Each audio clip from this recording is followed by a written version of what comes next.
All right. Welcome to Project Stargate Fringe Research. I'm your host, Mark Brenner. I'm co-host Greg Ship. And from an undisclosed location somewhere in Appalachia, I am your co-host, Jake Malcolm. Welcome, everybody. Thank you for joining us today. Boy, do we have an exciting episode for you today. We're going to be bringing on the spooky woo with Bishop Rita, an ordained exorcist and priest in some form of the Catholic Church. We're going to learn more about what type of Catholic she is. I'm really excited about having her on. But before we bring her on here, just a few minutes. Guys, how's it been going? Greg, what you been up to? I'm doing well. Actually, I want to show you guys something. Oh. Please do. One of my hobbies, apart from researching the paranormal, is I also like to paint miniatures. And I have some 10 millimeter, I don't know if you'll be able to see it well, Napoleonic Spanish infantry. Oh, wow. That's cool as crap. You should take some high-res pictures, and we'll put them on our website to show everybody.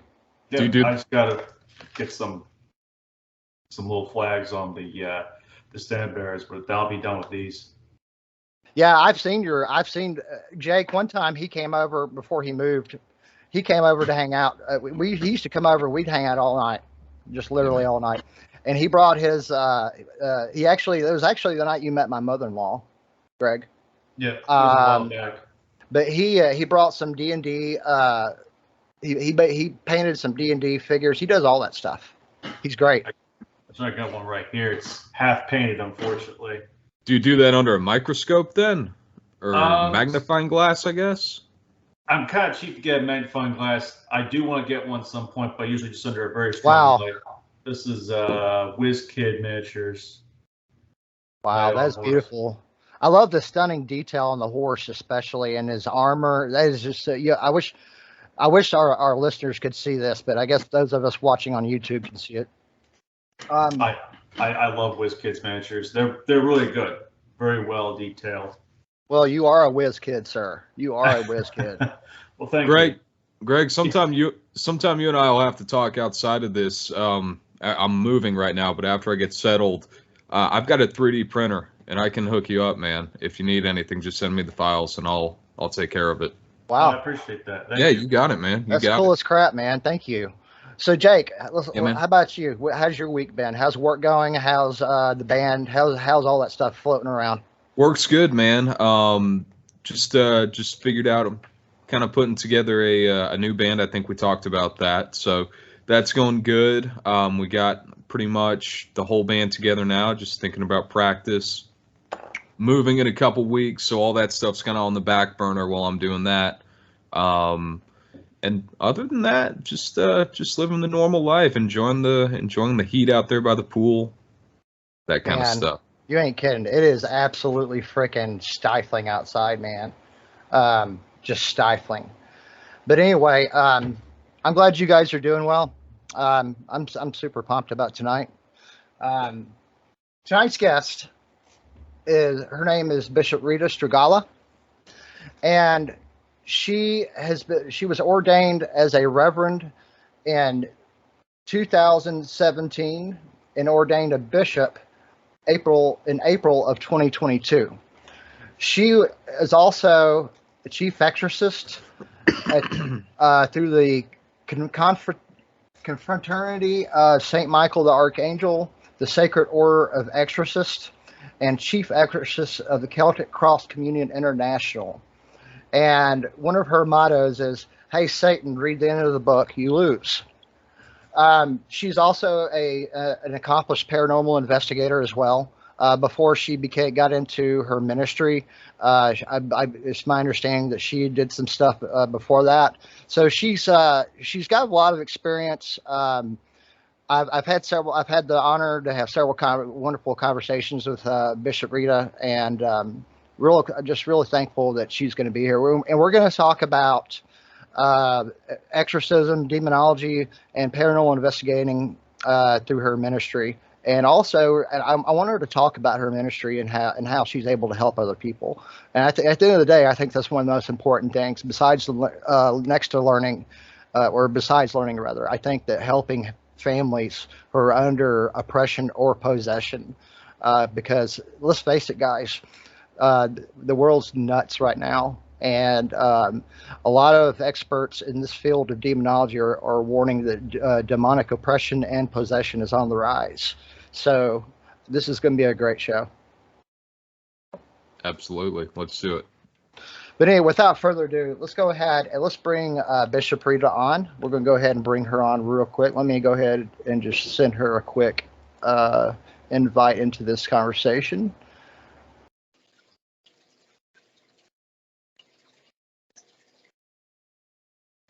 And we have with us today Bishop RIta. Bishop, thank you so much for being with us and welcome to the program. Thank you for having me. We are so stoked that you're here. There's so many things we can talk about, but at the end of the day, before we jump into anything, into the main parts of our conversation, tell us and our listeners a little bit about yourself and your background, how you got involved in the ministry, and being a paranormal investigator and an exorcist. It's been a wild ride. When I was growing up, when I was 5, I had my first paranormal experience, and that's what pretty much. All my life I've wondered, how do these things happen? How does something speak when it doesn't have a vocal cord or a voice box or something like that? And I couldn't understand why I could not see whatever it was. And so it became a lifelong quest to find out, how does this happen? Well, then I found out that I had a gift as far as taking pictures, and I would get the craziest, clear pictures of things that I can't see.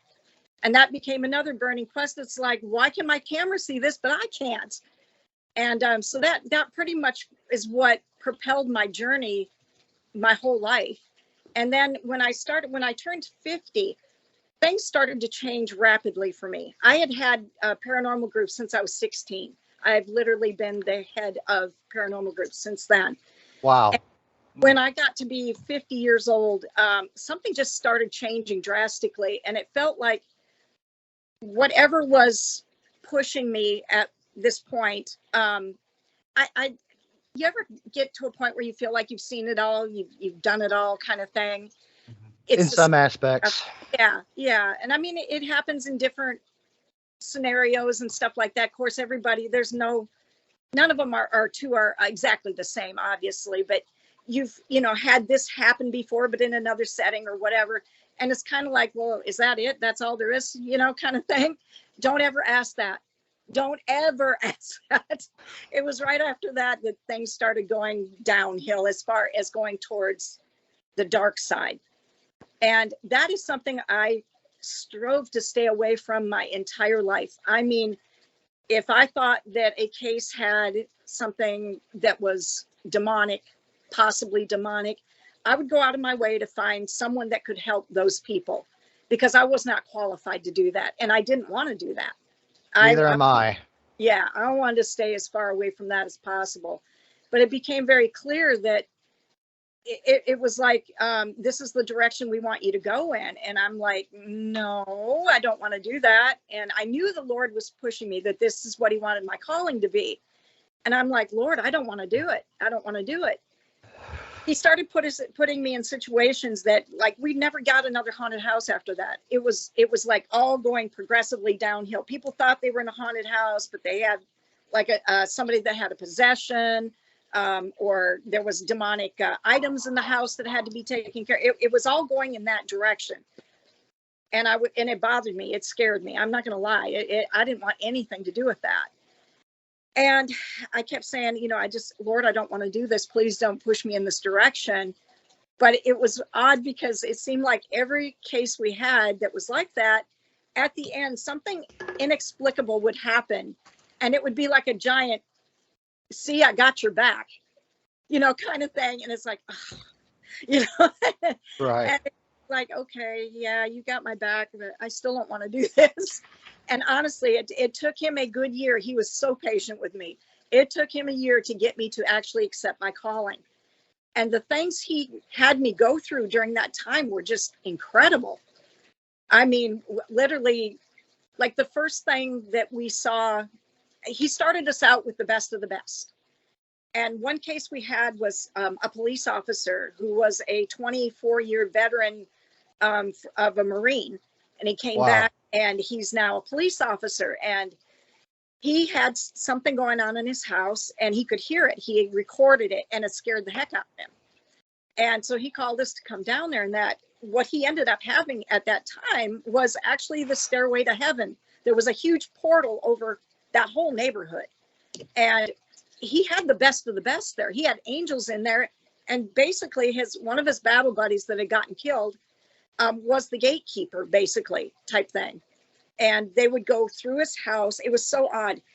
You'd go in, you go down the hall to the master bedroom, walk in, go around the side of the bed, and they'd go up, and they were gone. And it's like, what? Wow.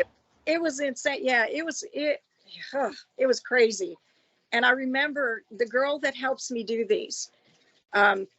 Jesus works through me. I'm his vessel. When we do the exorcisms and things, I'm his vessel.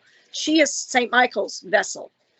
And I remember her looking at me and saying during that time, she said, if we're seeing the best of the best now, at some point we will see the worst of the worst. And I'm like, nope, not going to be there for that. Nope.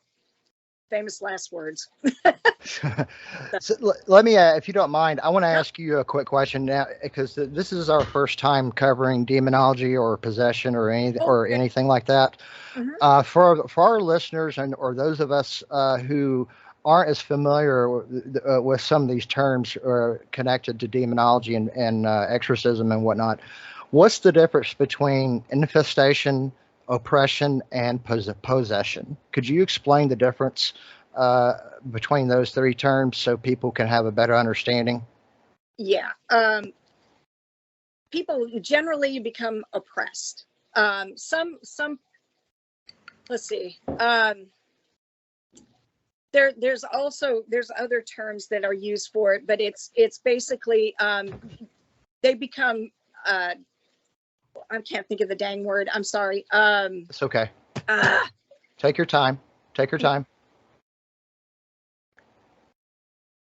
They become like fascinated and just, everything is just like they're just into it. They're really into it. And that kind of sucks them in. And then it starts oppressing them. And everything, it's depression. It's bad. I mean, it's really bad.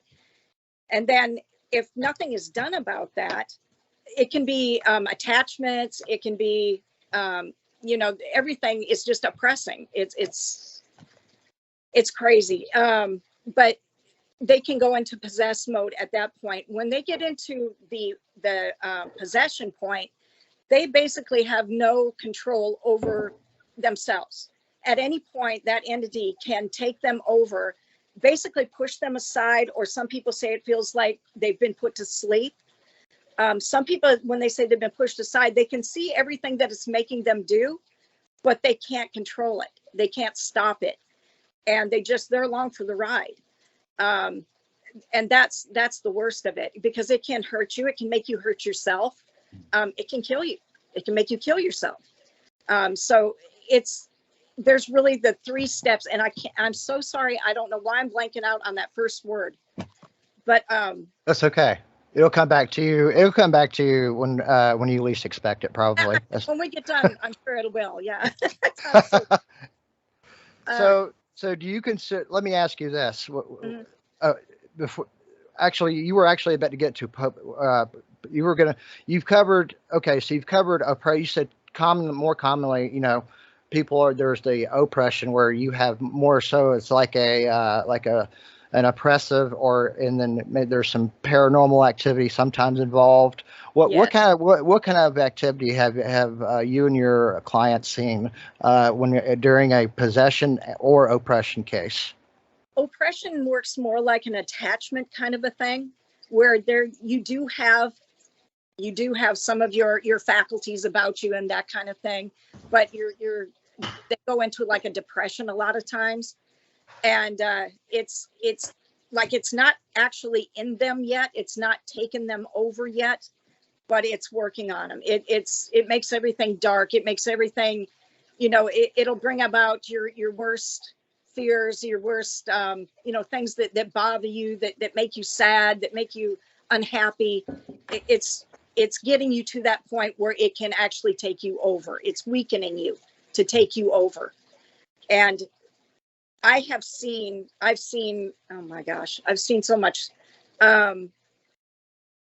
It's sometimes it's kind of hard to figure out whether or not they've actually gone into the possessed mode yet or not.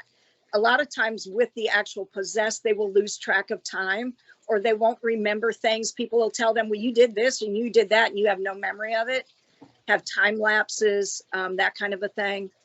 It almost sounds like an abduction scenario. In a way, yeah, I've heard the same terms. I'm not real familiar with that part of the paranormal. I'm not real familiar with the UFOs and that, but yeah, I have heard those terms. Some people believe that demons are actually alien forms.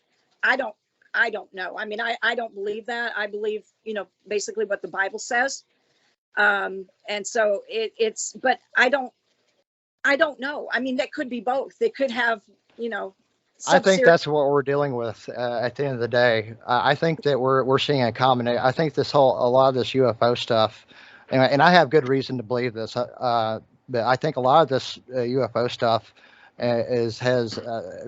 most of it has very heavy paranormal overtones, and I see connections to other types of phenomena, including demonology. Yeah, I know there's people that believe that you see like the Hat Man, the shadow people, that kind of thing. A lot of people believe that is from another dimension. I really don't know. I just know that I haven't met any of them yet that have been good or have a good intent. So it's got to go, that kind of thing. Now, in order to perform an exorcism, what process? I know from my understanding about Catholicism in general that there's a process that the church takes to investigate the situation, and then there's some unless you're doing like a minor exorcism, you have to get an approval from a bishop. Is that how you operate in your ministry, and then how do you determine also whether you feel in it within your soul, it's a genuine possession case? I actually have the gift that I will see their eyes go black, and I will know they have a possession. If their eyes do not go back to the normal color that they are normally, then I know they have a lot in them. It's just something that's a gift that I have personally. Not everybody has that gift. But I know when somebody has one, they look at me, I will see their eyes go black if they do. But basically what I do is I go about doing an investigation. For instance, I did one case where it was in February, and they had told me they were having trouble. Their little one was like 2.5 years old, and he was trying to put his head through a wall. And I'm thinking he's, terrible twos. But then she called me and she was showing me he was actually ripping the door off the hinges of his bedroom. Wow. And he's 2.5. And I'm like, okay, we've got a problem here. And I'm thinking, man, this isn't looking good. And she gave him some paper. She was trying to make supper at the time, so she was trying to keep him, where he was in sight, but she could keep an eye on what he was doing. So she gave him a piece of paper and a crayon to draw. And she called me back and she said, I got something you got to see. And I said, okay. She puts it on video, and the kid has drawn 666 over and over and over and over and over and over and over again. Wow. She turned the paper over. I'm out. She thought maybe it was a fluke. And he just kept doing 666, 666, 666 all over the place. Yeah. That's creepy. So we went up there, and they had not had any, as I'm saying, it was in February. They had not had any kind of, sometimes you'll have an infestation of something. You'll have the rotten smells. You'll have, that morning she had gotten up, and in their kitchen was an infestation of flies. And she called me and she said, you know, I don't understand where this could have come from. There was nothing in there last night. And she said, it's not like it's one or two. There's like 100 or more. And Wow. I told her I had sent her some stuff before. I've got some stuff that I will give like the parents or children, but especially children, that if they're having nightmares, night terrors and that kind of thing, and they're trying to wake them up all hours of the night and that kind of thing, I call it Demaway. And I send it to them and they just spray it, and they don't have the night. It wards stuff off for about 8 hours, pretty close to 8 hours. So she had some of that stuff that I had sent her. And I said, do me a favor. I said, put the camera on. I want to see what happens. I want to look at the flies, take a picture of it. She did. And I said, now put it on video. I said, I want you to spray that fly with that Demaway.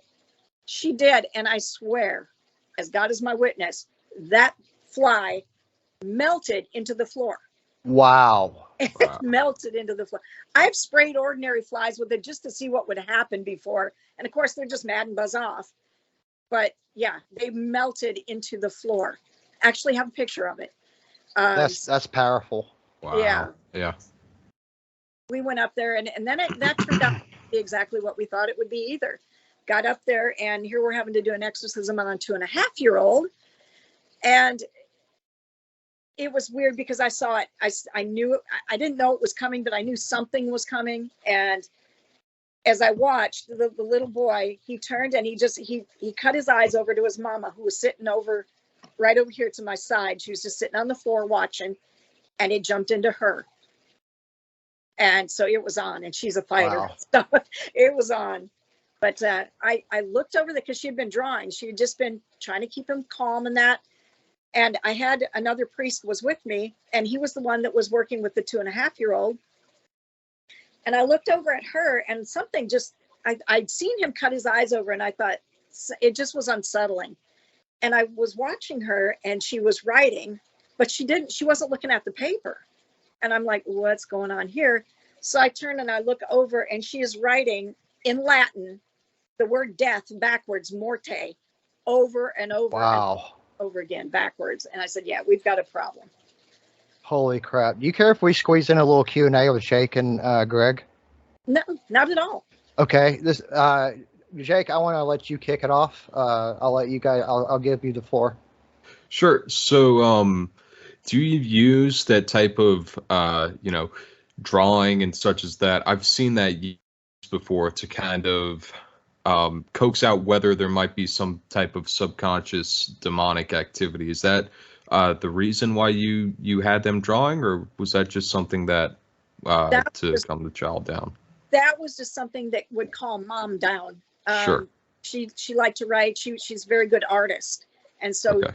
she knew as long as she was acting like she was, everything is okay and everything's calm, that her little boy would feel more like, everything's okay, mom's okay, I'm okay. And that it just took that turn. Gotcha. Okay. And then the Demaway, what is that? What does it consist of, just out of curiosity? Yeah, it's a recipe that I have. It's and I would be happy to share it with y'all. It works very well. It's actually starts out with holy water, and then there's holy oil put in it, and then there's several different kinds of oils, and it smells good. It's just the oil and the blessed water. It has blessed salt in it, and the holy oil in that, and it works very well. Wow. Okay. Wow. So it sounds like it's got a little bit of everything in there to cover all of your bases, so to say, if you had to. Yeah. Yeah. Definitely very useful. Yeah. And it works really good. I spray my room with it every night. Good to know. If you want some, I'll send y'all some. Sure. We would appreciate that, I'm sure. Yeah, sure. You can shoot flies Absolutely. help. Because we're gonna be going out in the field. We got several field projects that are coming up, and we're investigating this area that I've coined the Coal Mountain Triangle, and it has everything from A to Z happening in here. Even a satanic cult that's been operating out of this one town for decades. Oh, So, boy. that sounds like something blessed by the Lord that would help us. Amen. Yes. Amen. Greg, you're up. Yes. My question also was, when it comes to things when you are attached with an exorcism, are you able to do that out of your own accord, or do you need that from? Do you need the permission from the church to do that? No, I'm the chief exorcist for the entire East Coast and for the state of Alabama. If I've done like just over 200 cases, and so they trust my judgment. And if I know that they need it, then we just, of course, we get their permission. That's why they came to us to begin with. But I keep them so that they know exactly what's going on and what's, so that the church I still have their backing and everything, and I want them to understand what I'm doing and why I'm doing it that way. And mostly I'd love for them to be able to train some other people, because our church is international, and I'd love for them to be able to take some of this back with them, because, exorcism's been going on in every single culture of the world since, I guess, pretty much the beginning of time. So there's always a need for it in all different cultures. It's just different the way that they do it. So I would like to be able to teach some so that they can take that knowledge back with them. Okay, thank you. Mm-hmm. So, Bishop, I have a question now also. Now, could you explain what your type of Catholicism? Can you tell us a little bit about your church and how it stands apart from like the Jesuits or Roman Catholic or any of that? Could you explain that to us as well? Yeah, Old Catholic, they part with the Roman Catholic in that the Roman Catholic, the priests do not marry, can't have children, anything like that. In Old Catholic, you can marry, you can have children, don't do divorce kind of thing. But you can, they can be married. They have, it's a little different. I mean, we do all the same feast days and things like that the Roman Catholics do. We do follow, or can follow, the rite of exorcism of the Roman Catholic. Personally, that's not how I learned it. I came with the church later. I'd been doing exorcism prior to being with them.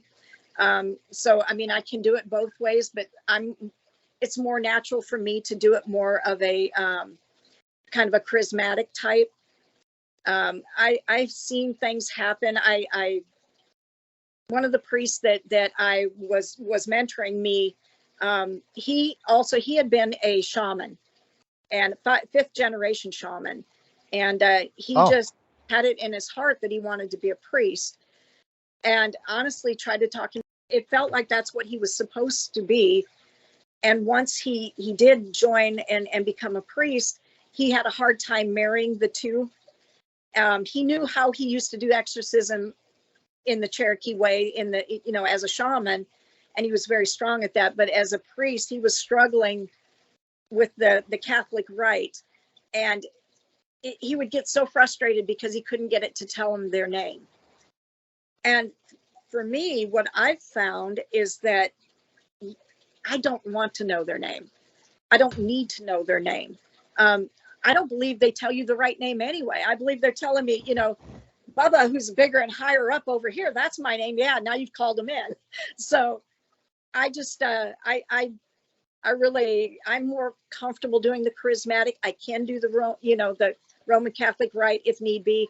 If that's what my client is, what they're used to, yes, I will do that, definitely, because it will make them more at ease, and it makes them feel like they're, that it's being done right, if you want to say it that way. Most people I know, though, don't really care. They just want it out. I mean, I don't think there's a wrong way to do it. As far as like, I know Protestants, I'm Protestant, but I'm an open-minded Protestant, I guess you could say. Mm-hmm. But personally, like, I know I know groups around here who deal with diabolical hauntings and possession, and they have they call it a deliverance. Some people call it the deliverance, and Yep. they're very successful, just as much as a lot of Catholic exorcists are successful. What's your thoughts on that? I agree. I completely agree. I think every culture has their people that do exorcism.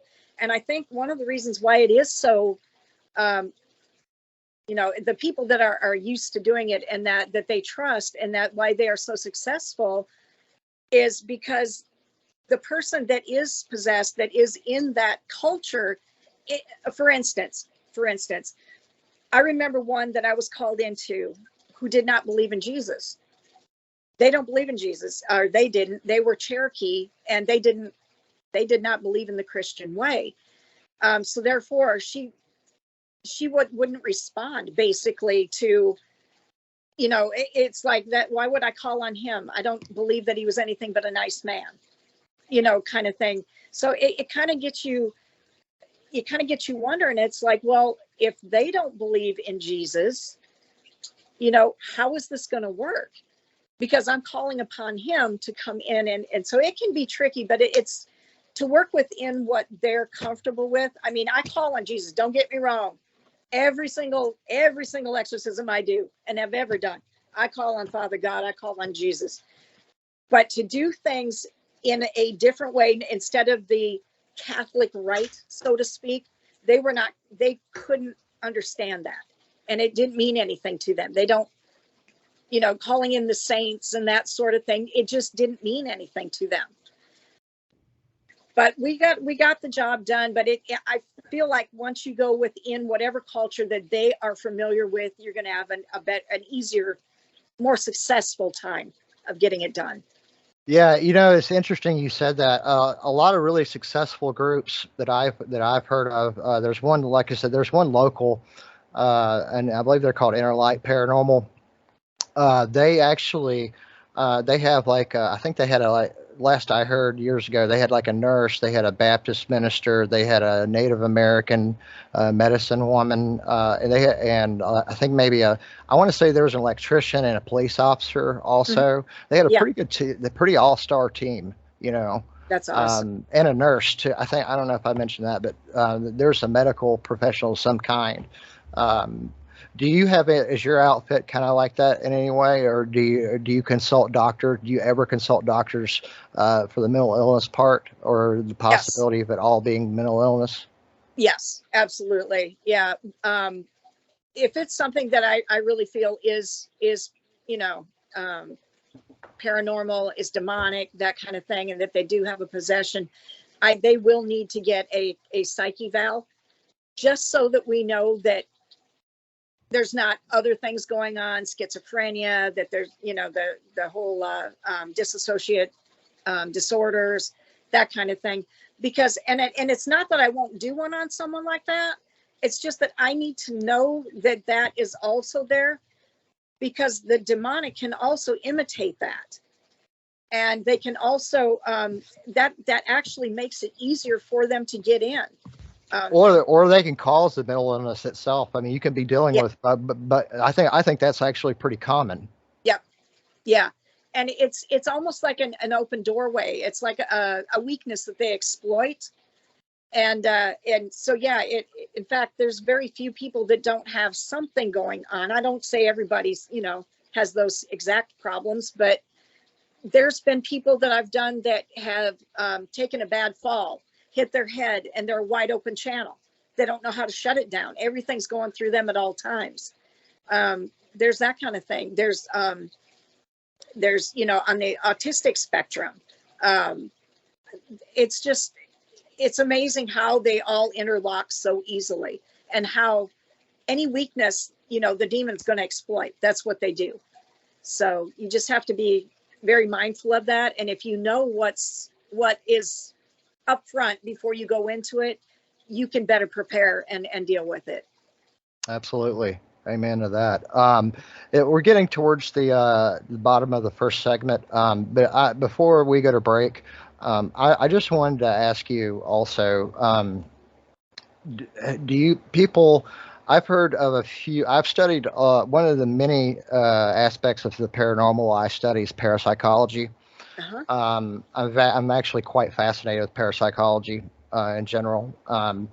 Now, I've heard of people. I've studied through those studies. I've actually looked at a lot of near-death experience cases.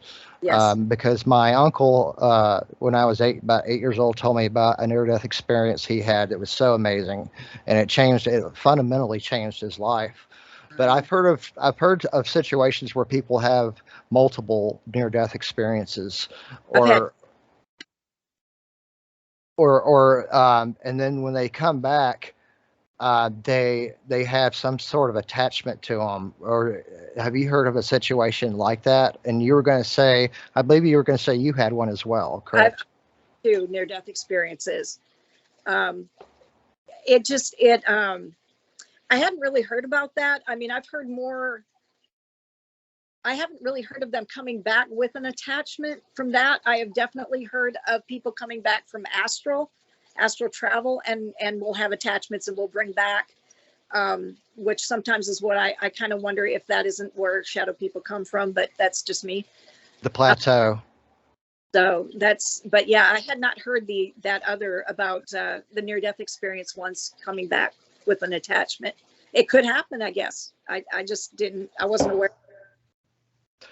Um, would I think this is a pretty good spot to take our break. But when we come back, I would love to talk about just some general stuff about what you know about demonology, how we can protect ourselves from these entities, horrible entities. And maybe we can, if you want to, if you feel like it, maybe we can, if you can tell us about a couple of your more interesting cases that you've investigated or whatever. I think that'd be, and whatever else you want to talk about as well. Sure. All right. That's great. You're listening to Project Stargate Fringe Research. We're here with Bishop RIta, and we'll be right back. I do have an Uncle Bob. And welcome back to Project Stargate Fringe Research. We're here with Jake and Greg and our special guest, Bishop RIta, the Exorcist. Bishop, tell us.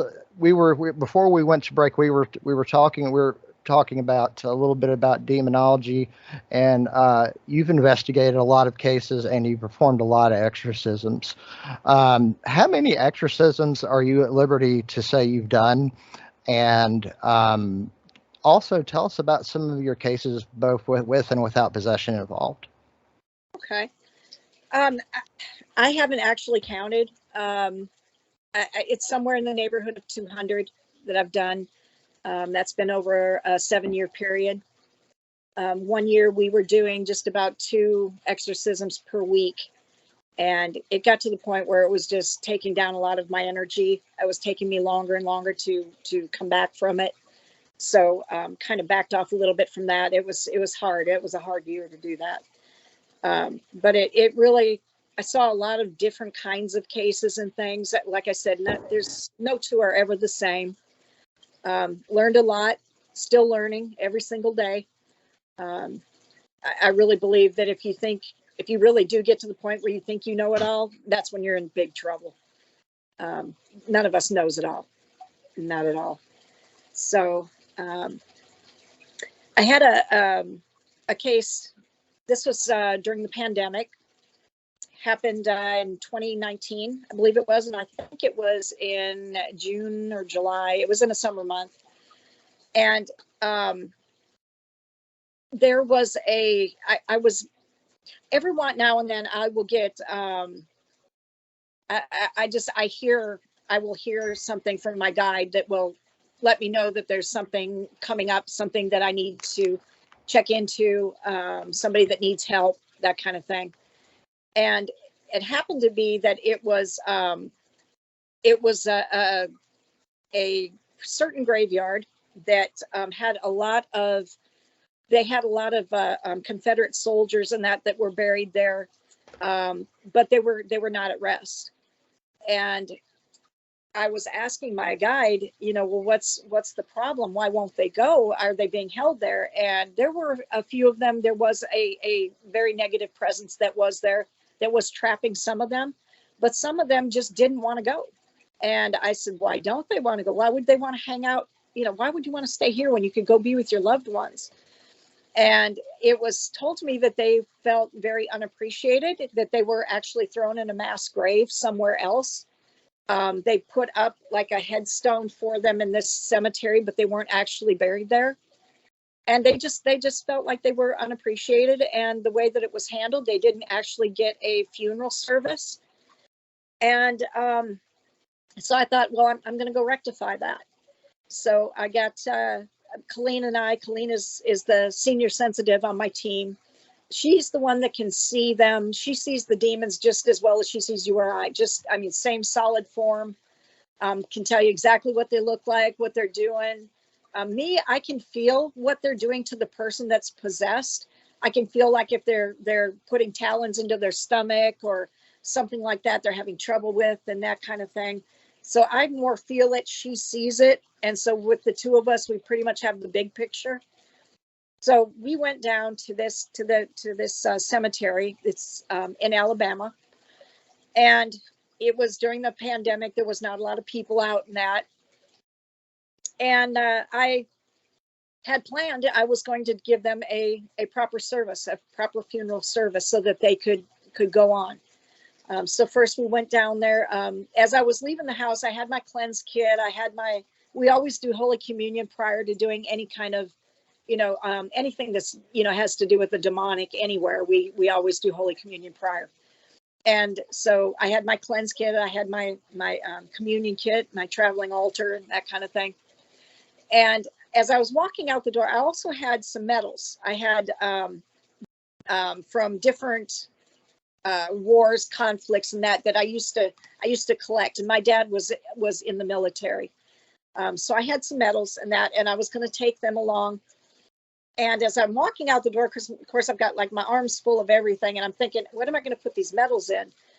So I turn and look, and on the countertop is my dog's dish that I had washed and dried that morning, and I thought, oh, that'll work. And it's nice pink dish with little, puppy paws on it. I'm going, surely they won't mind that. So I grabbed it. I had my dad's flag, the 3-corner flag from when he died. And out we went.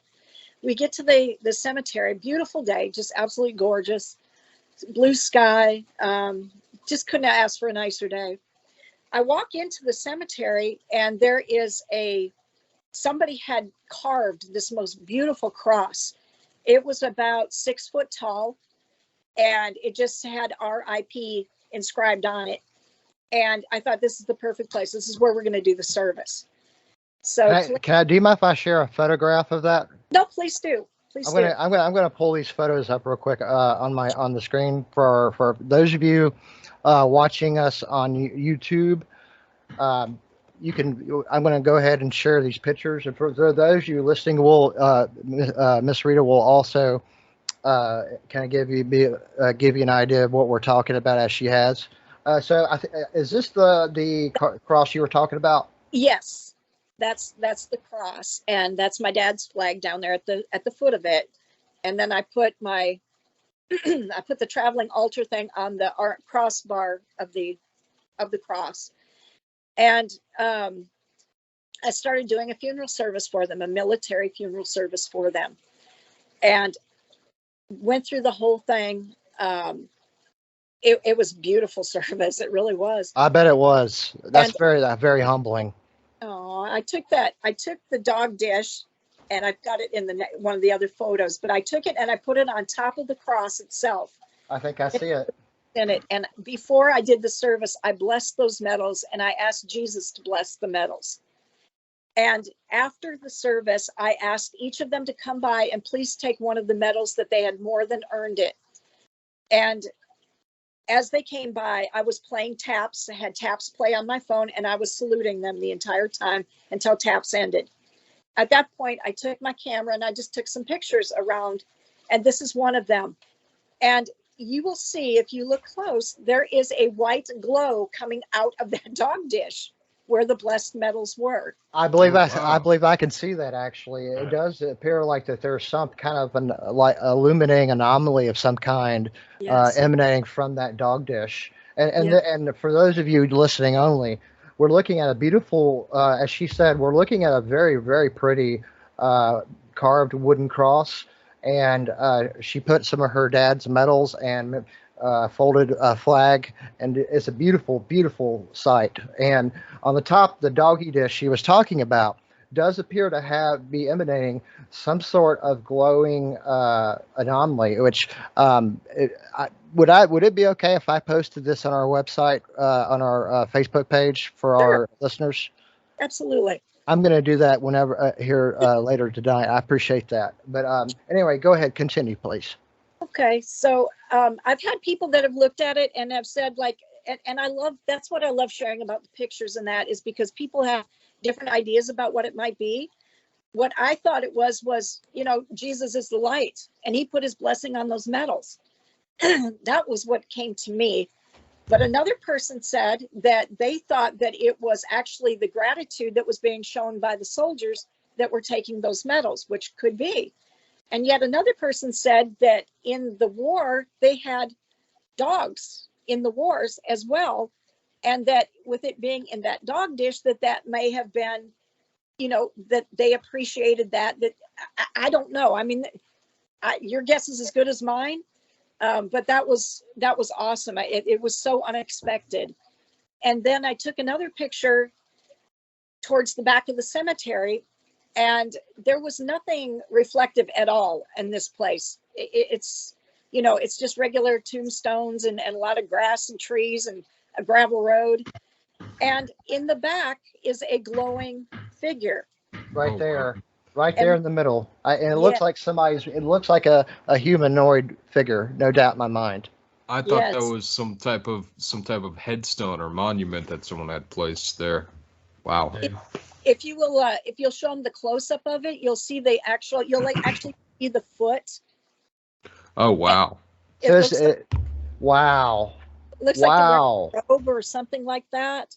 I was told it was an angel that was watching the service. When I first saw the photograph, I'm glad you included this one. Thank you very much. Sure. I'm looking at this photograph, and at first when I looked at it, I said, that does look like a figure, but also at first I was like, this also looks like it could be also possibly the sunlight hitting the tree in a funny way. But as I look at it very closer with this much better image enhancement, I do not believe that is even possible, because it's so bright. It's much brighter than your sunlight. I can compare it side by side to the non-enhanced version, and there's definitely a difference in how bright the sunlight is hitting the environment, like the trees here, for example, than this right here. This is much brighter than all this. So there's definitely something anomalous in this photograph. Yeah, it was very humbling to see that. It just made everything so much better. I don't know how to explain it. It just made me feel like they so appreciated it. And I'm just so happy we got to do that. Very happy we did that. Me too. Anyway, moving forward, hang on one moment. Let's see here.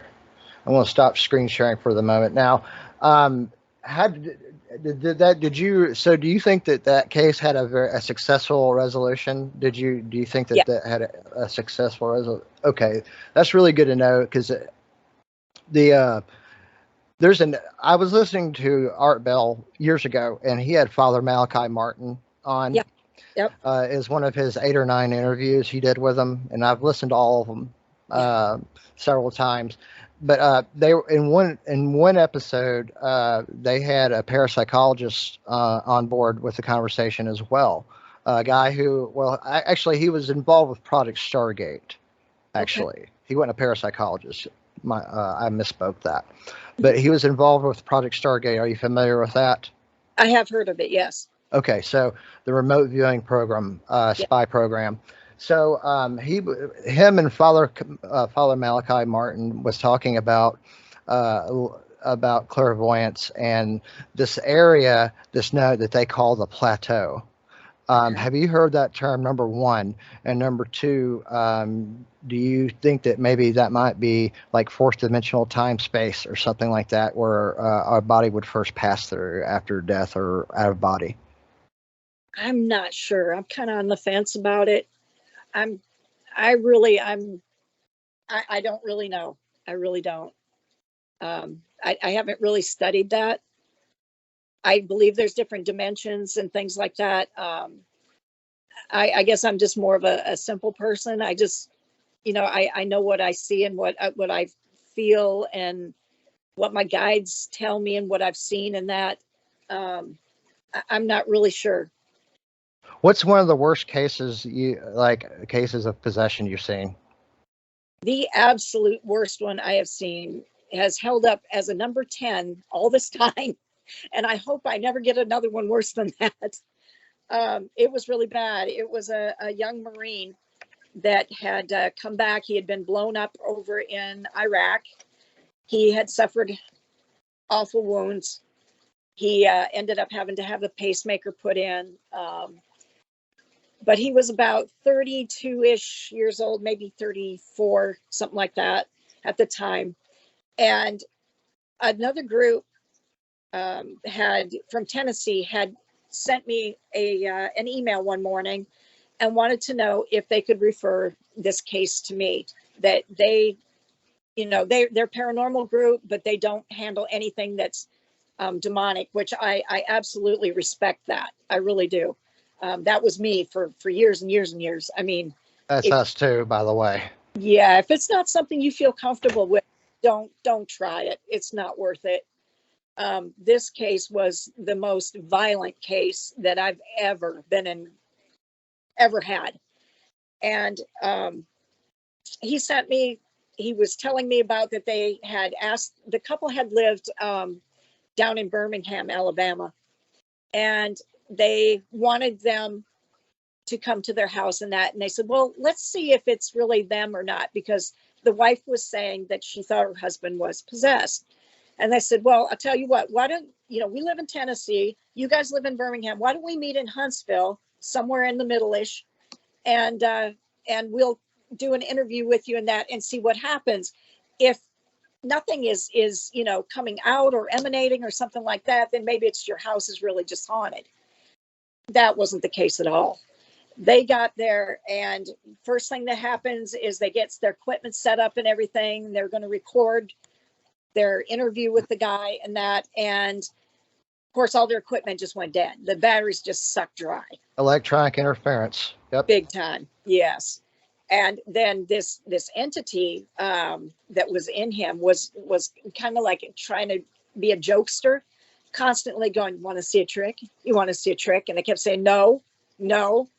And it was just doing awful things. And finally, I guess at the end of it, where they just felt like they were in big trouble, which they probably were. This guy was extremely violent. I know that at the time we went to help them, he had already been taken to the psych ward 3 different times, and it was only March 5th.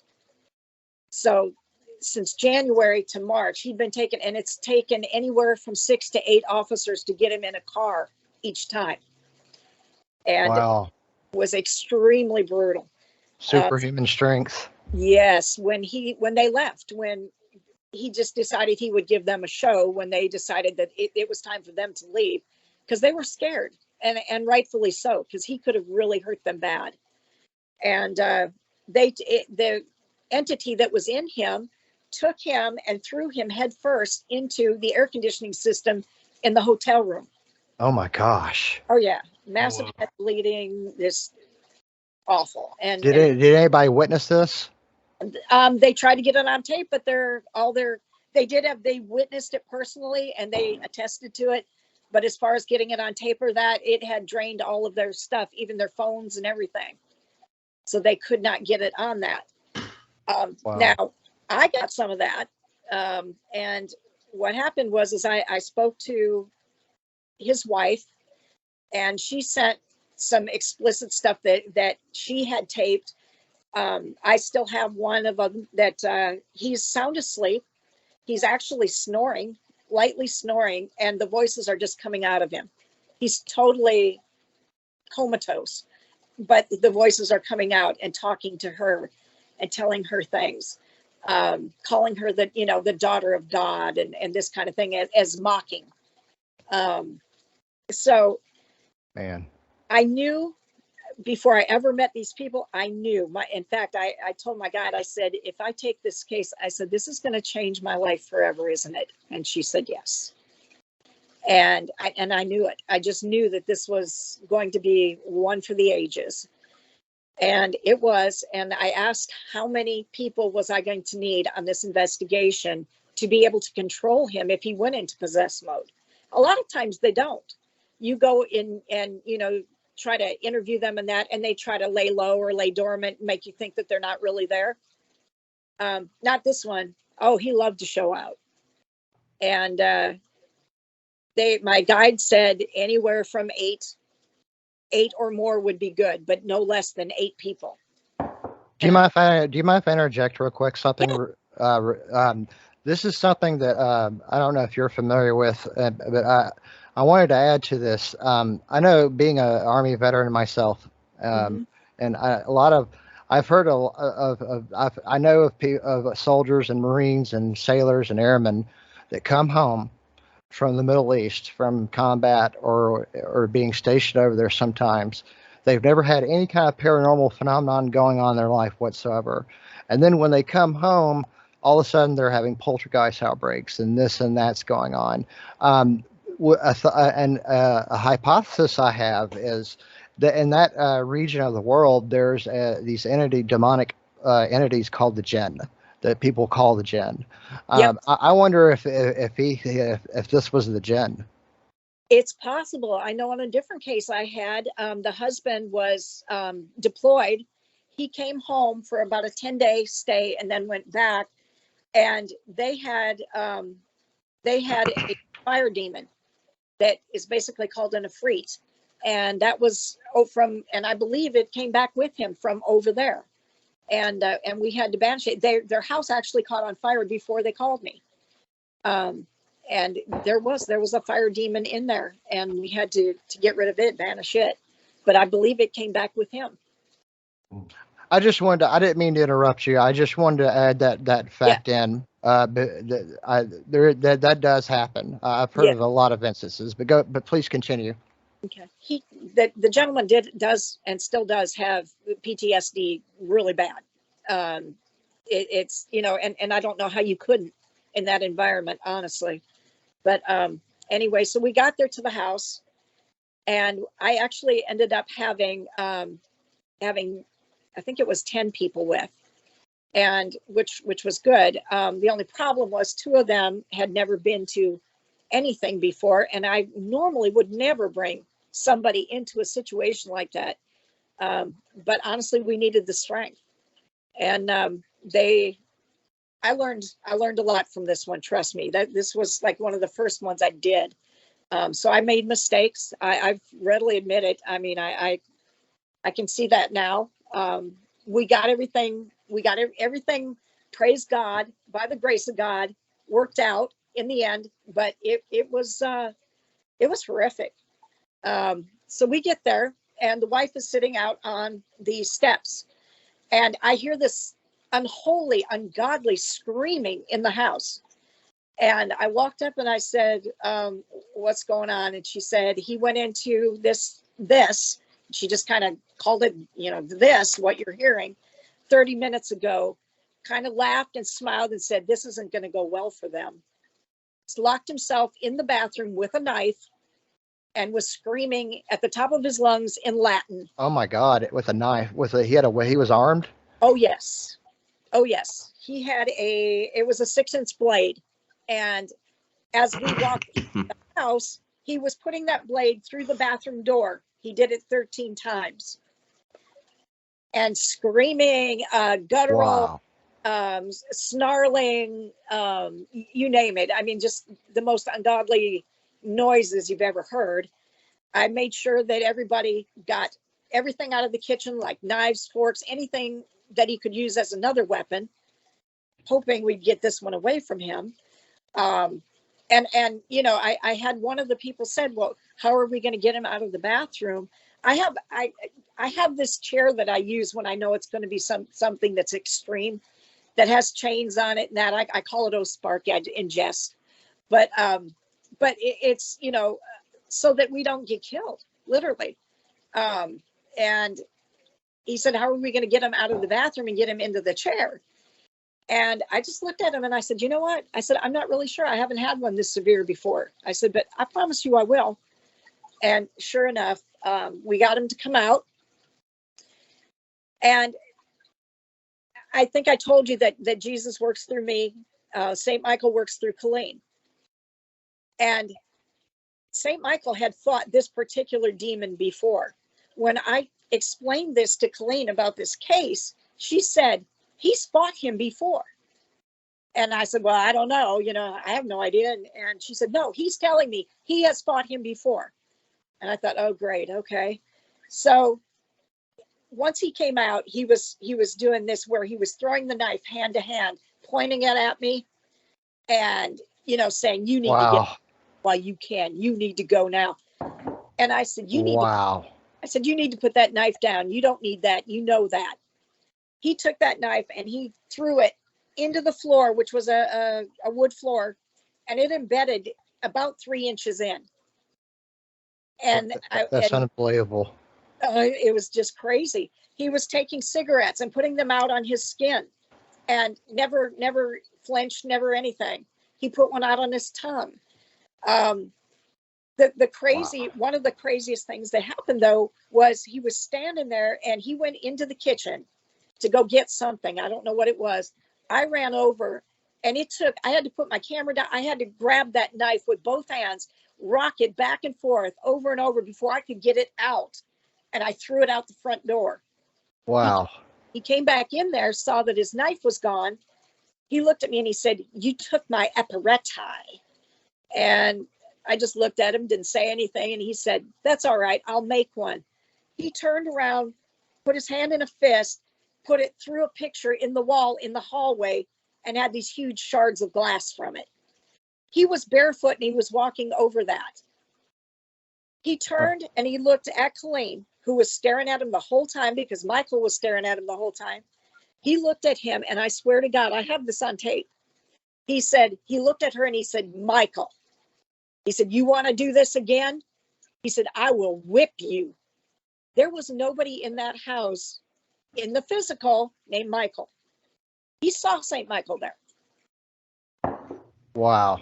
So this thing went on. It was extremely violent. He literally turned into a snake at one point, was slithering. If he'd have been out of the chair, he'd have been slithering on the floor. People ask me, how did you get him in the chair? How did you get him to let you chain him? I told him, in the name of Jesus Christ, I command you to sit in that chair now. He turned around, he hit his head on the light above, and he said, oh my God, she does know. And he turned around and sat down in the chair. He had to. I had the authority with Christ. Wow. That is creepy. We got him chained up. It took, oh my gosh, we were there for hours and hours and hours. He had so many in him. And of course, they always leave the strongest one for last because they try to wear you down with all the minions and all the other ones. So by the time the big one comes to the forefront, you're tired. But we got him. By the grace of God, we got him. And we got him out of there. And then we had to exorcise his wife. And one of our people that was there holding him, one of them jumped into him. And we had to do him as well. They also had a curse on the land. We had to do that. Once we were done with all of this, it took me every bit of 3 weeks to get all of my energy back. That's how much energy this all took.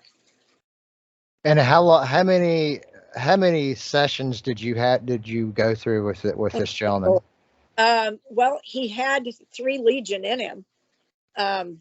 It took a long time. We went through, we would get it out. We would get several of them out. He would come back.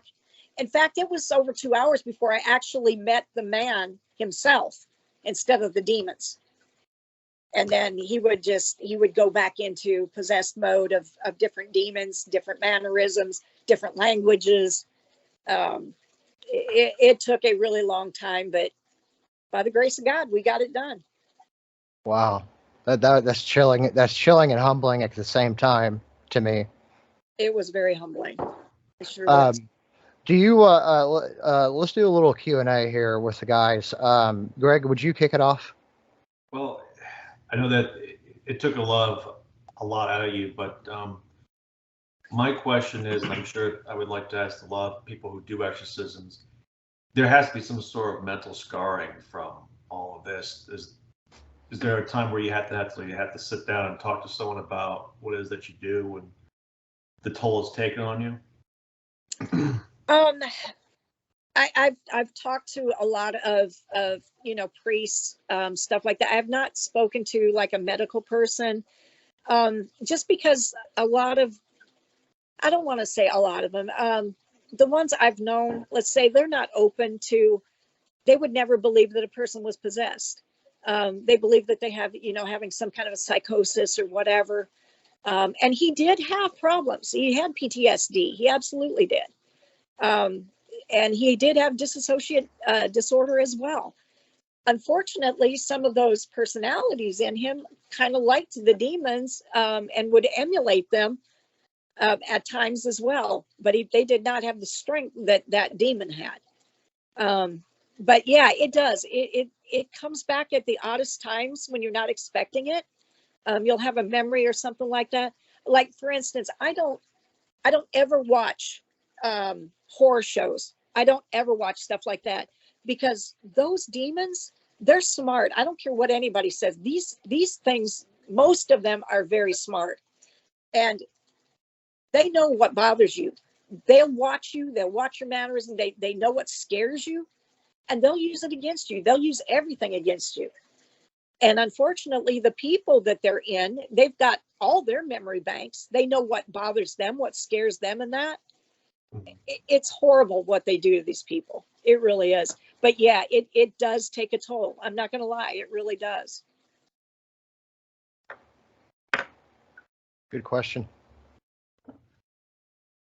Jake? Yeah, so obviously this was an event that took some time for response. It wasn't something where you were on scene right when it happened.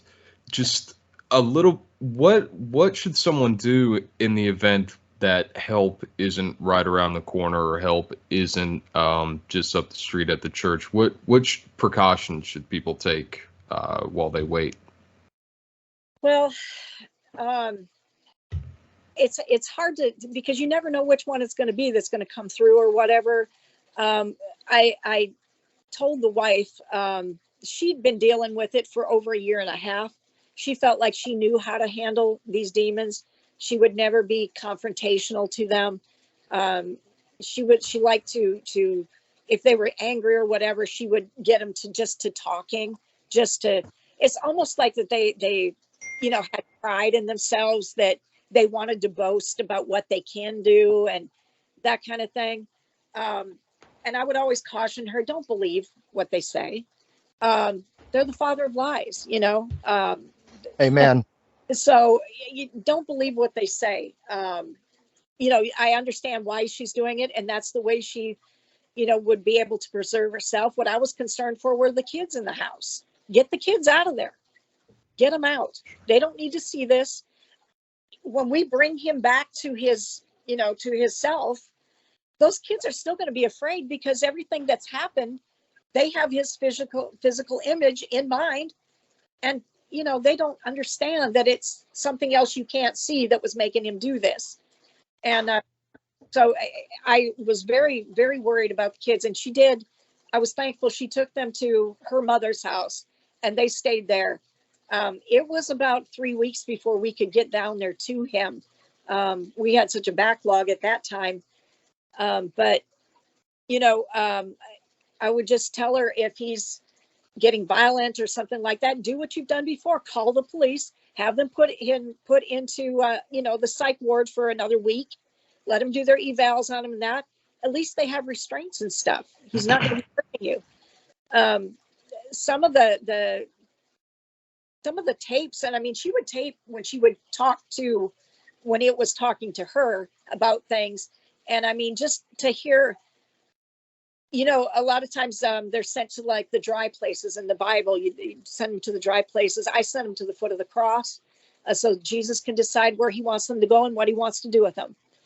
And but this demon, one of them that was in him, had been wandering around in the dry places for a long time, apparently, and he was absolutely fascinated by trees. He was constantly wanting to go outside and look at the trees. And she asked him, well, what is the big deal about trees? Don't you have trees where you are? He said, no, we don't have anything like that. It's just gray, it's dry. And he was just absolutely fascinated by trees. And that just never was something that would have never have occurred to me. It was just one of those weird little tidbits that sticks in my mind from all this. It's just like the insanity of it all. Wow. Yeah. Wow. Very interesting. So I have a question. Uh-huh.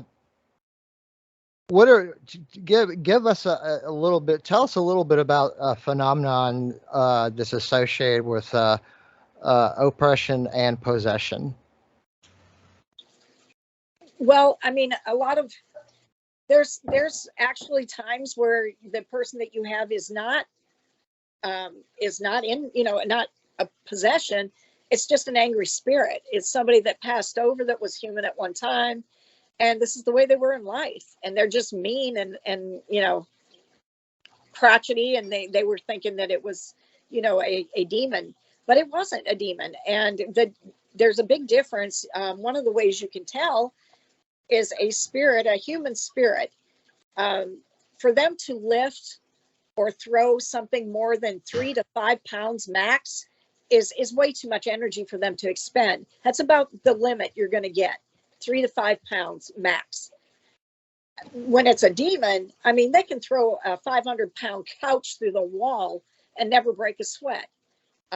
They have no bounds to their you know, as far as how much they can lift and weigh and all that, and the energy that it takes to do that.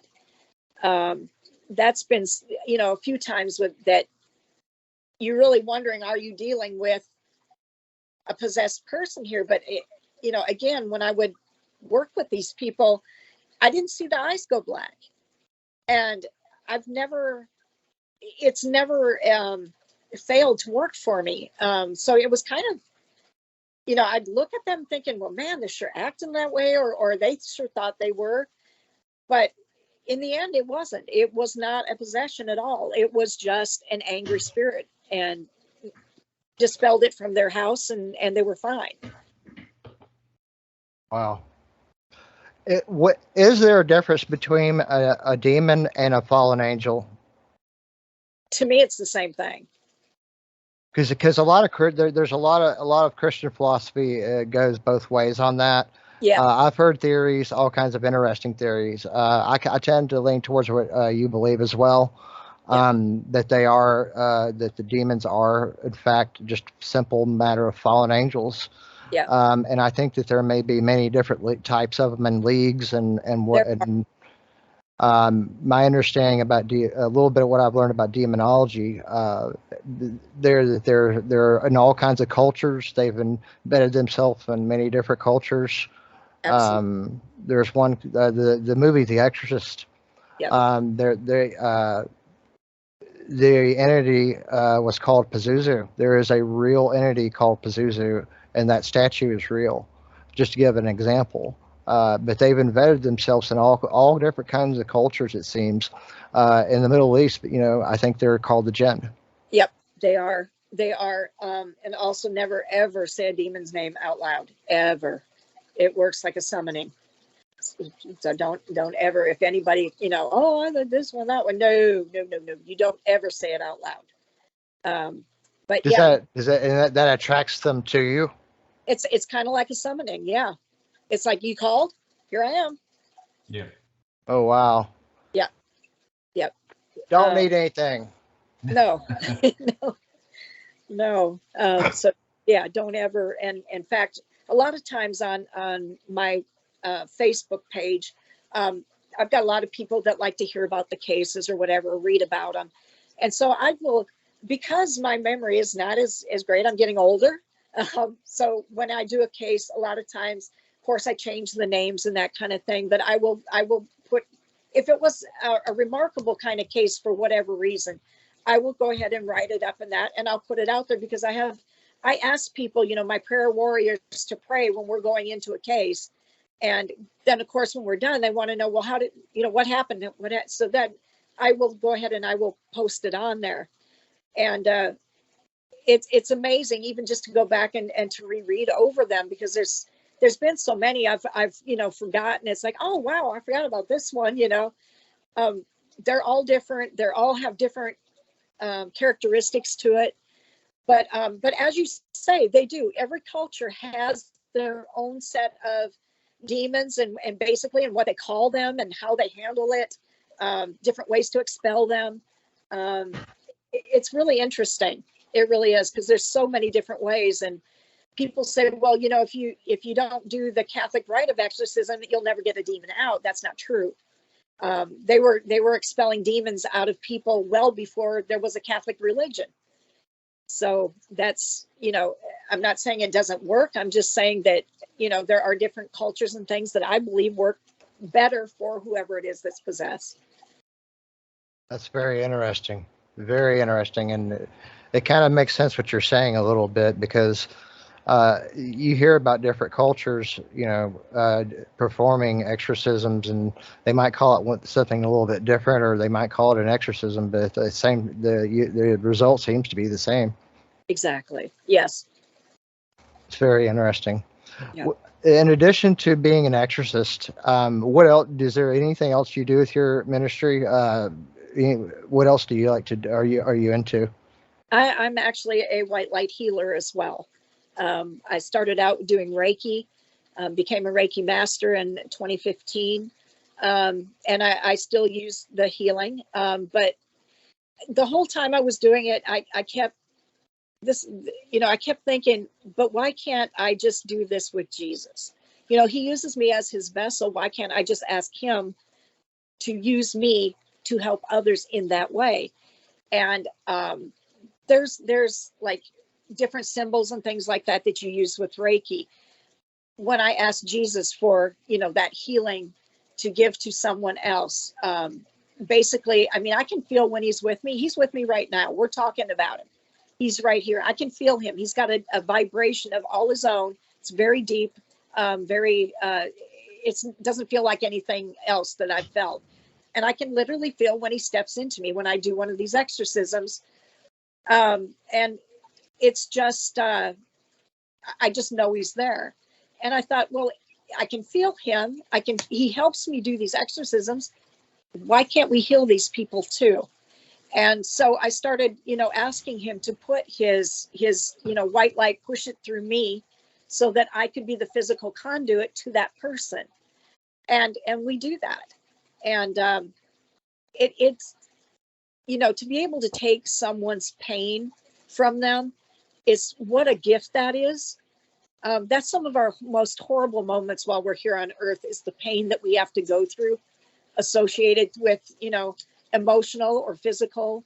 And to be able to lessen that, or to take it from somebody, that to me is like one of the best gifts you can have. Wow. That's pretty cool.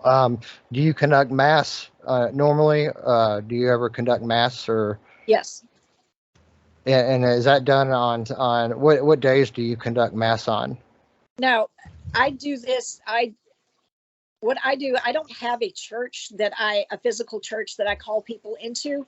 When we are going to, an exorcism or whatever, we always do mass and Holy Communion prior.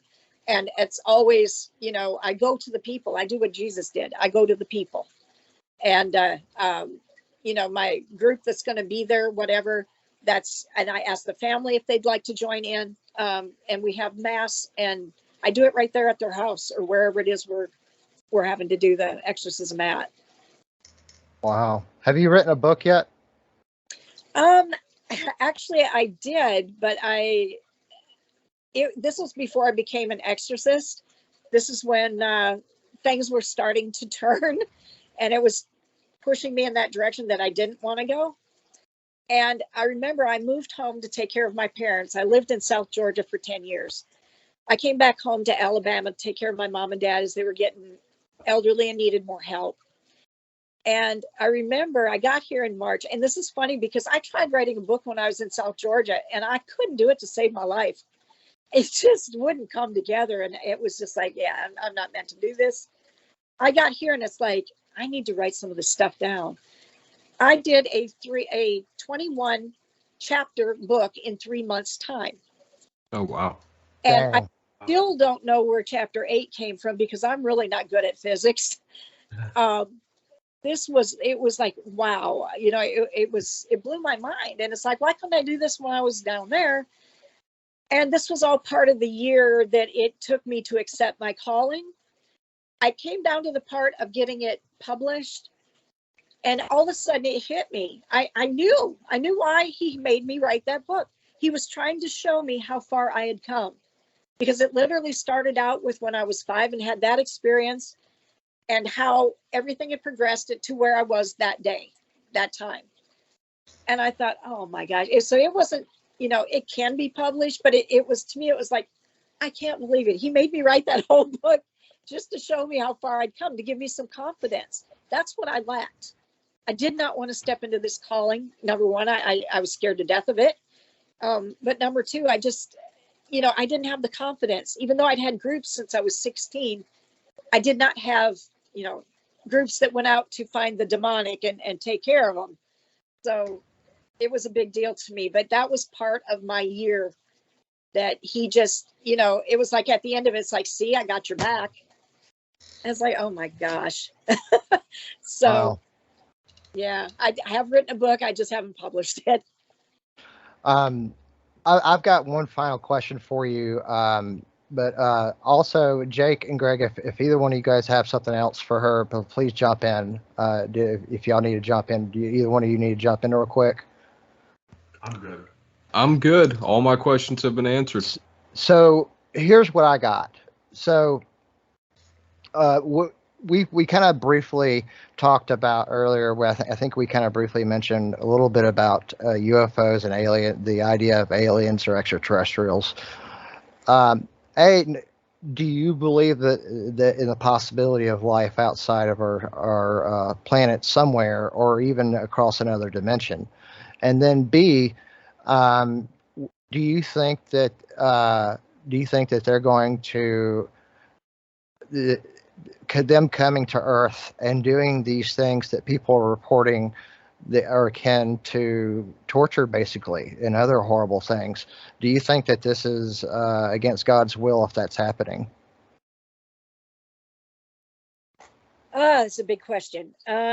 Yes, I definitely believe there is other life out there. Absolutely do. I just can't understand why there would be this huge universe and we'd be the only living, creatures that God made. To me, that just doesn't make sense. So yeah, I do believe it. I believe people are seeing something out there.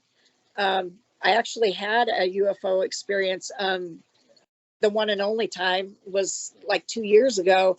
Wow.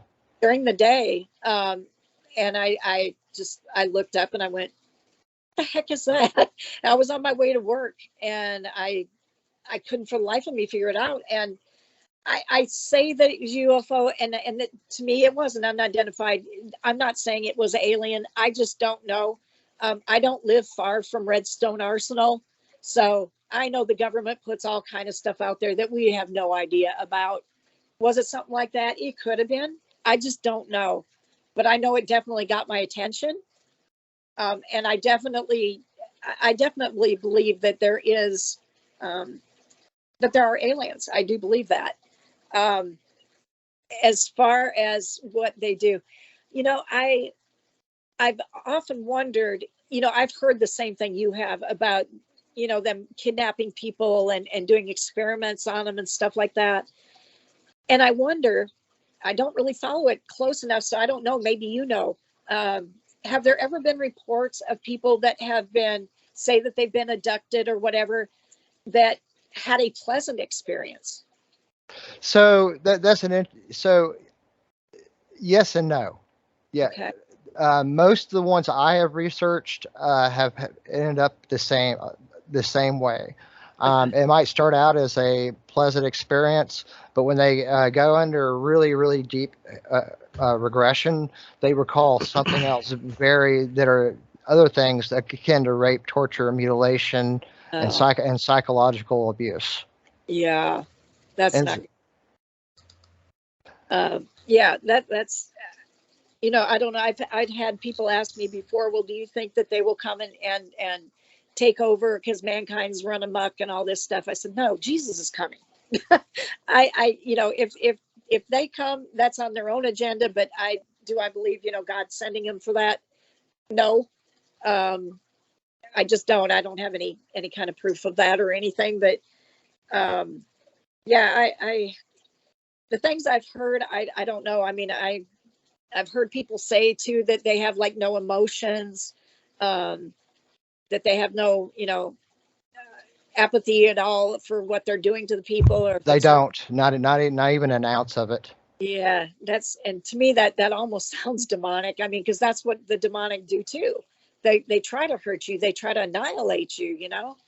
I guess these the aliens, they stop short of that, or they wouldn't be coming back. But to the person at the time, it must feel a lot like that. I don't know. I really don't. I can't in my mind figure out why. I mean, why would they be doing these experiments unless they're planning on doing something? So I actually have a theory about that. I'd love to check this out, okay? So back to the book of Genesis. Yep. And it made mention of the sons of God. And the sons of God was also, I think, mentioned somewhere in the New Testament, and there was a reference to Satan with that. Just a side note.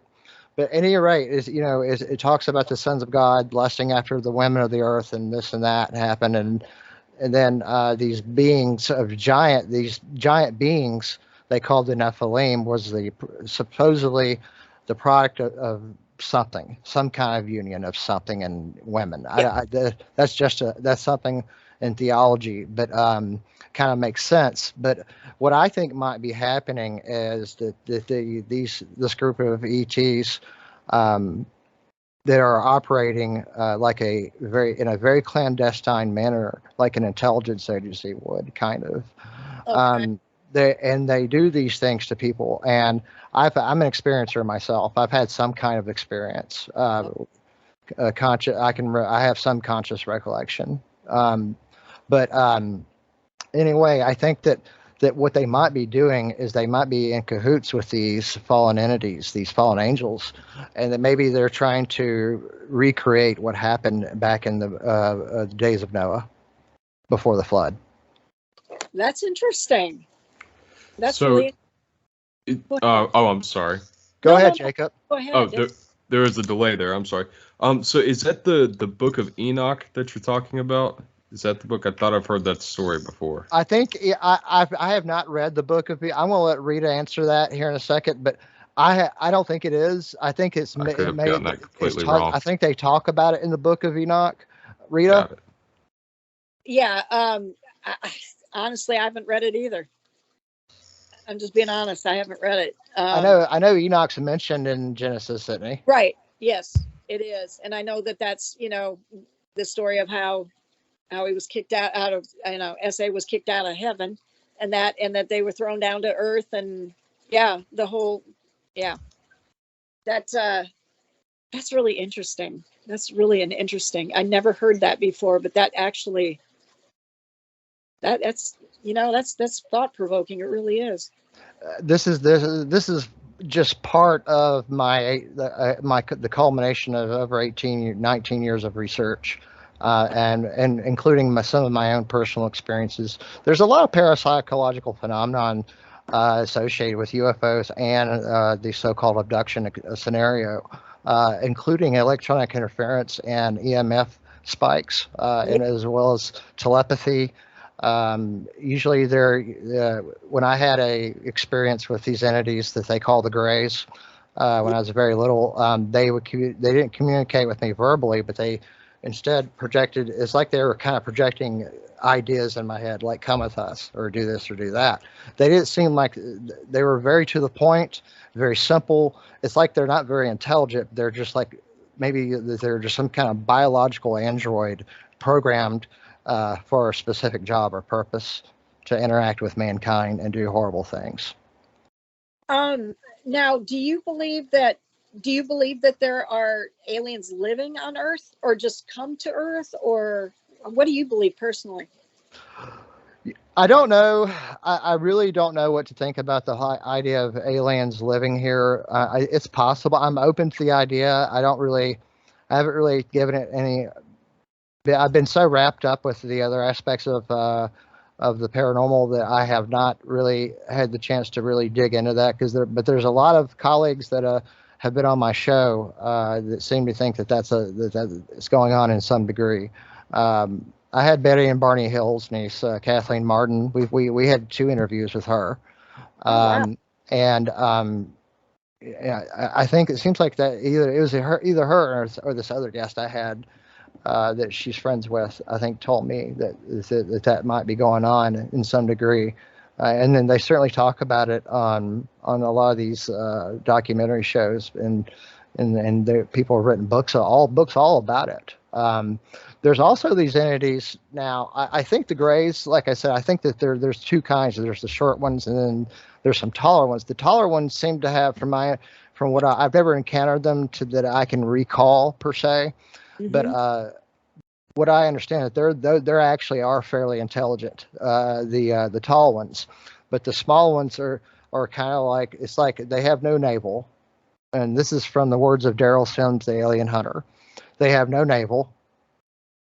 They have no genitalia. They have no belly button. Huh. So that means they were not Yeah. born through any sexual reproduction that we can understand, at least. They were probably cloned, manufactured, or grown, hatched, whatever you want to say. Any of that stuff for the purpose of interacting with mankind and doing a lot of the dirty work for some higher intelligence. The question is, who is the higher intelligence? This is the question.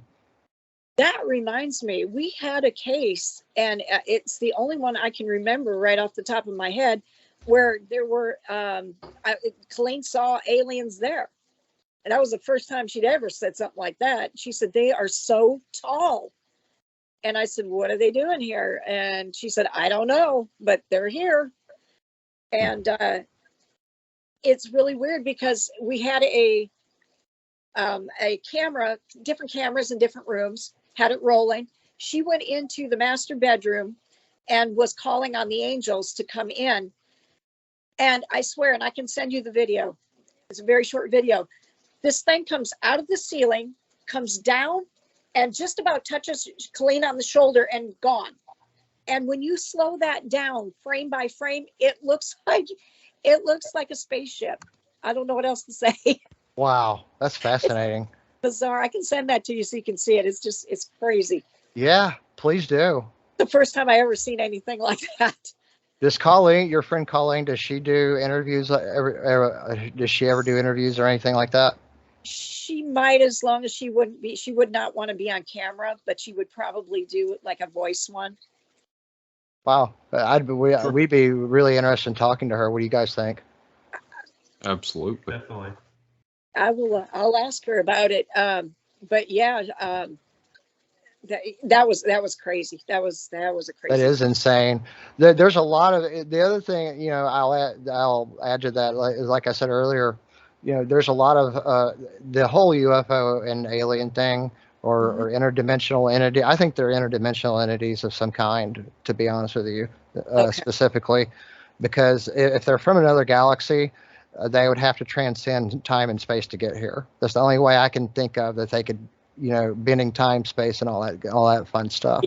So they'd have to travel across dimensions basically to get here.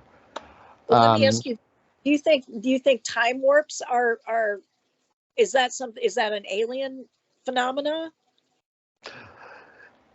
In some cases, it might be. But what's interesting about that is I had parapsychologist Lloyd Auerbach on our show. You remember guys, when we had Lloyd with us? Oh, yeah. That was a great interview, by the way, Rita. You should go back and listen to it. I will. Anyway, when we were talking about, no, it wasn't Lloyd. It was Mike Ricksecker from the Discovery Channel. I think Okay. Lloyd talked about it also. Anyway, it doesn't matter. We had a conversation with several of our guests, and some hauntings may be the result that don't seem to have any intelligence behind it. It's just something that happens over and over and over and over and over again. One of the possibilities is a time warp. You could be looking into another universe, basically, or another part of it. You might be having a clairvoyant experience. You might be accessing information, something that happened in the past as information, basically, a visual information. Yeah, it is. It's very interesting. I'm also a member of the Rhine Research Center. I'm a member of the Rhine and MUFON, so I really take a hard look at all this stuff. So yeah, that's interesting.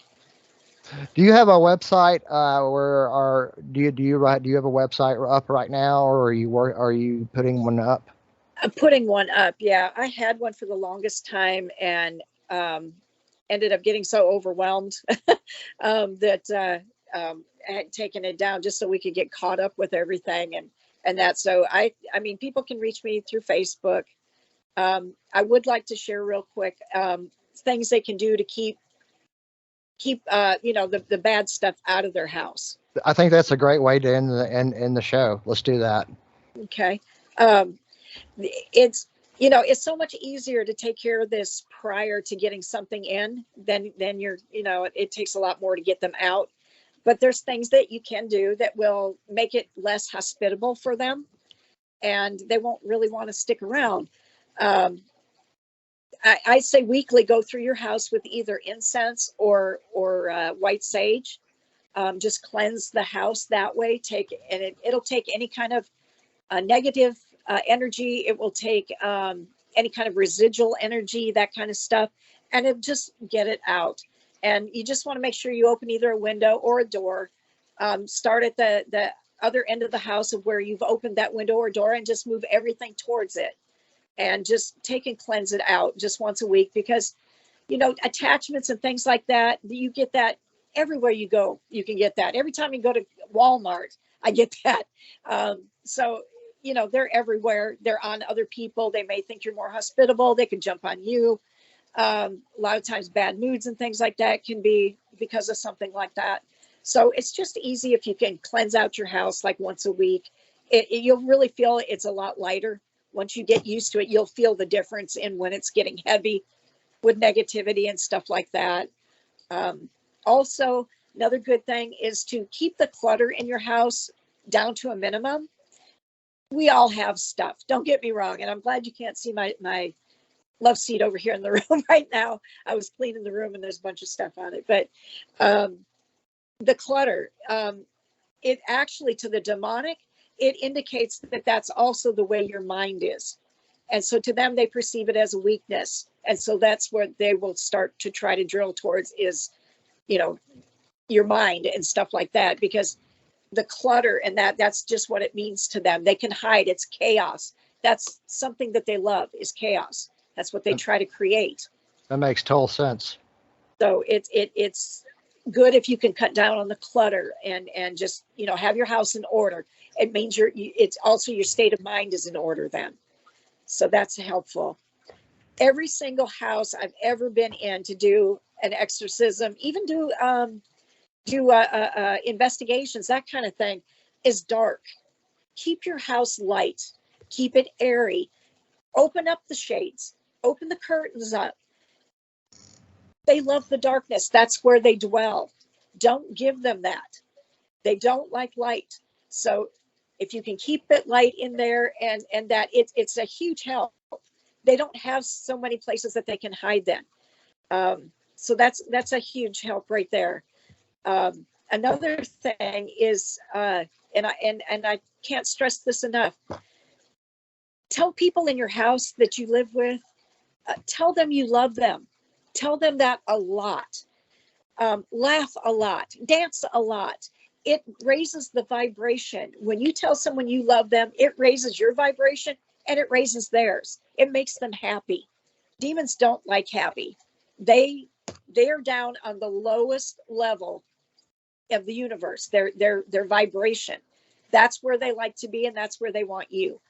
So deny them that. Tell people you love them, laugh a lot, dance a lot, love a lot. That's I can't tell you what a big help that is in keeping darkness at bay. So do that. And it helps both of you, really. It raises both the vibrations. Take some bells and go through your house every now and then with bells. Demons hate bells. Big time. Really? Really? Yeah. Yes. I have lots of wind chimes on my porch, and that keeps them away from there. They hate bells. I can't tell you how many people I've done that I've exercised that I'll take tingshaws. When I go through and cleanse a house, I end it by going room to room and ding a tingshaw in each corner of each room, just making sure that I got everything. They absolutely hate it. They will get away from it. A singing bowl, bells, laughter, all that stuff. It raises the vibration. In fact, I got thrown into a wall by a demon one time because I apparently missed one, and they threw me out of the room when I did the tingshaws, head first into the wall in the hallway 4 feet away. Ouch. Broke my tingshaws. I was so mad. And Father Billy and Father Art were there, and they heard the big clump onto the floor. Came out there. I had a big cut in my forehead, and of course, head wounds bleed like crazy. And Art said, Billy, take her in there, put some ice on her head. He said, I'm going to take care of this. And I'm like, oh, heck no. I'm like, and let some demon think he got something over on me? Oh, hell no. And he was saying, nope, you go, you're going to go. So Billy took me in there. I sat down on the couch. I counted to 10 and ran right back into the room. And just in time to see Art just take care of it, get rid of it. But yeah, so they hate bells. Yeah. So that's Wow. a good thing to do. And if you have any kind of, religious art or objects or things like that, don't keep them in a drawer. Put them on your walls. It's a reminder to you what your faith is and what you believe in, and that your house actually belongs to the kingdom of God. And it also lets the demons know they're on notice. They see that cross, they're not happy. They don't like it. So if you can take and do any of these things, just whenever you consciously think of it, or at least once a week, you'll keep your house in order. It keeps your mind in order, and it keeps the demons from lurking. Wow, that's awesome, man. That's coming from a real exorcist who's been there, done that, and she knows what's going on right now. Bishop Rita, I have really enjoyed having you on the show, on the program. Definitely would love to have you back some other time. It's been great to have it, guys. Oh yeah. Definitely. I think it's been wonderful. Thank you so much for the invite. It's my pleasure. And we'll on my Facebook page, I'd like to post some of these pictures that we were talking about, and also anything else you want to share, just let me know, and I'll post it. Okay. Well, I will send you that little 1-minute video or whatever of that thing that comes out of the ceiling. Looks like a spaceship. I definitely want to see that, and I appreciate it.